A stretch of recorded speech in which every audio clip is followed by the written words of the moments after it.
Hi everyone, it's you here. Today we're gonna talk about GPT-5 Codex, the brand new coding model released by OpenAI. You might have heard Codex before, or maybe this is your first time. Basically, Codex is an AI that can write and edit code automatically based on your instructions.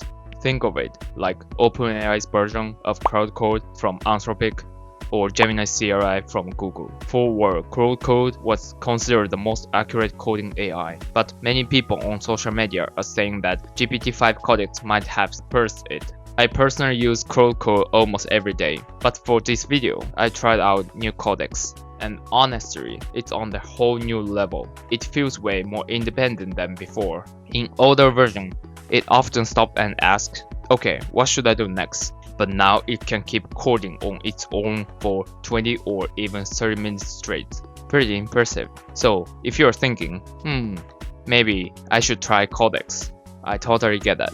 But if you've been using Cloud Code for a while, you might feel it's a bit hustle to learn something new. That was me too. I was so lazy to switch at first. But after trying it, I realized it's actually super convenient. So today I walk through what GPT-5 Codex actually is. First, what GPT-5 Codex actually is. And the next is how to use GPT-5 Codex step by step.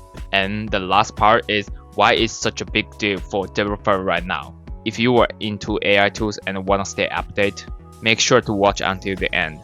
Alright, let's get started. Currently, there are 3 main ways you can use Codex. First one is called Codex CLI. This lets you interact with Codex directly through your terminal.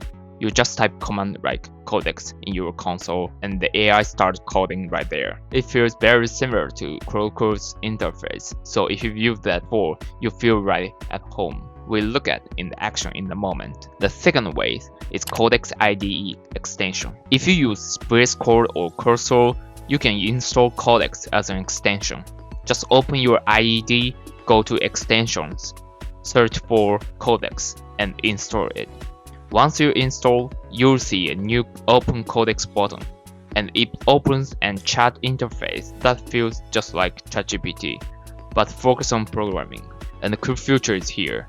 If you write a comment like to do, print hello world in your code, and a small button, run with Codex button, will appear automatically. Click that, Codex will implement it for you. And third, there are Codex Cloud. This lets you run Codex in the cloud, not on your local laptop. You can find it in the ChatGPT interface. There is a Codex button on the top left. From there, you can link Codex with GitHub and let it edit or refactor your repository remotely. You can even access it from your smartphone or tablet, so it's great for lightweight coding on the go. Right now, anyone subscribed to ChatGPT Plus can use Codex, and the usage limit much higher than Codex, so you can get more coding time for the same $20 per month. So you can get more coding time for the same $20 per month plan. Pretty good deal, right? Okay, so now let's actually try it. To use Codex CLI, you first need to Node.js install on your system. This is GitHub of Codex. You see full workflow. If you need this link, I put this link in description. Alright, so as you can see, to use Codex CLI, you first need Node.js installed on your system. So if you are new to this, the easiest way is through a tool called NVM, which is Node Version Manager. Just search install Node.js NVM. Click here and you can switch OS from here and download NVM following these instructions. Copy and paste it in terminal. Alright, once you are done, you'll be good to go. After finish installing, go back to GitHub and check Quick Start. And first, install globally with your preferred packages manager. If you use npm install Discord. Copy Discord and open your terminal and paste it here. And running, it will take time to finish it. It will take time.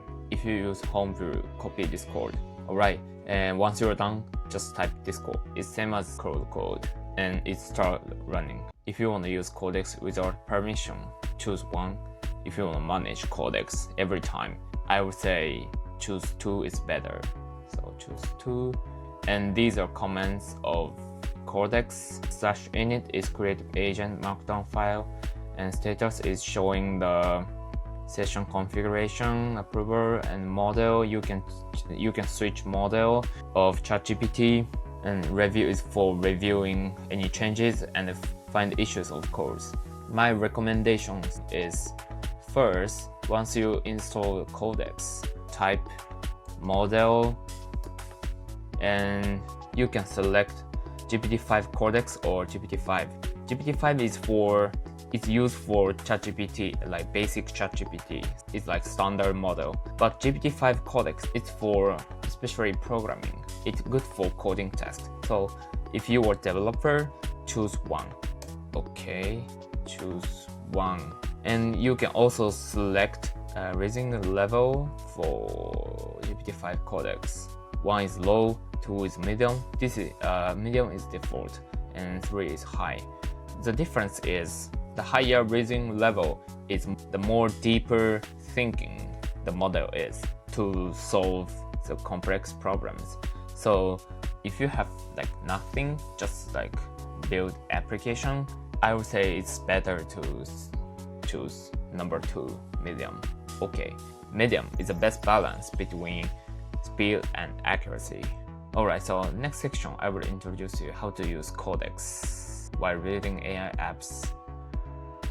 Alright, so I will show you the workflow to build AI apps while using Codex.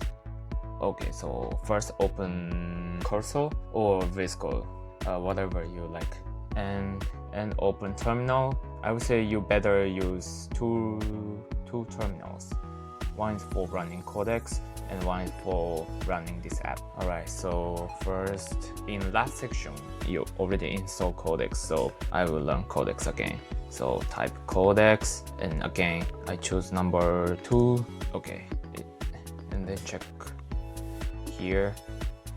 OpenAI Codex. In default, it's already selected the model or GPT-5 Codex medium. Once you're done, start building Next.js app. This is quite easy. Okay, here's Next.js website. Once you open this website, you can see the button of Get Started. Once you click it, or it's already shown how to build an app from scratch. npx create next app Redis. So in this video, I'm gonna install using npm. I will copy Discord and go back to Cursor and paste it here. And in this video, I'm gonna create AI chatbot using ChatGPT API. So change name AI chatbot. You can type any name in here, and chatbot tutorial on Discord. Yes. Oh, they show some issues. It's already created AI apps. So the problem is, I would say, there is no package JSON in my app. So I will change directory here. Now I'm still in work 2025. I'm gonna move to AI chatbot tutorial and npm install. Once you're done, it's already installed by reading package.json. Okay, so alright, now I'm in AI chatbot tutorial.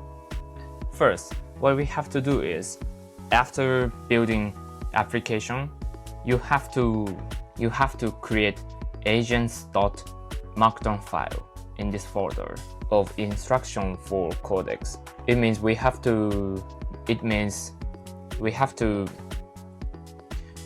instruct for Codex by, it's like a guidebook for Codex that inside the Cursor. It tells Codex what your project about, what to build, and how to write code. So instead of coding guessing what you want, it already know your goals and style. Because when you first start a new project, it's empty. Codex has no text. By creating agents markdown file, you're giving Codex a full picture before it starts helping you. Alright, so first, once you finish building project, making project, /init. Once you create agent.markdown file, you should put guideline into this markdown file. In this video, I'm gonna build AI chatbot. So first, what we have to do is building design. Okay, here's Visual website. If you have no idea and also you cannot find design what you want, you can just type, I want to create AI chatbot design website. Be simple, be clear, modern color. That's it. And hit this button. Yeah, that's cool. Okay, so now the design is cool. And remember, you can also use Codex to build design from scratch. But in my opinion, Visual is more clear and simple design. So for me, I always use Visual for building design and switch to Cursor, use Codex to copy this code and also make component folder here and chart interface. It should be same as this name. Okay, so interface.tsx. Okay, and go back to Visual and copy this code. Alright, and we should install these chassis and components. So okay, check shadow and UI and get started. Next.js and npm, copy this code, go back to Cursor and in it here. Okay, and after finish initialize chassis and UI library, we have to add each component by each component. We have to add each component. Okay, so go back to chassis and website, add component, copy this code, go back and add button and input card scroll area and avatar. Okay, and just okay, that's it. I guess it will work. Check app. Okay, that's cool. It's faster, more autonomous, and way smarter about real coding tasks. If you're a developer who's using Claude Code or Gemini, I definitely recommend giving Codex a try, especially the CLI version or VS Code extension. It's not just another code generator. It feels like real coding partner. Alright, that's it for today. If you find this video helpful, please give it a like or subscribe more for AI tools updates. Thank you for watching, and I'll see you in the next one. Bye bye.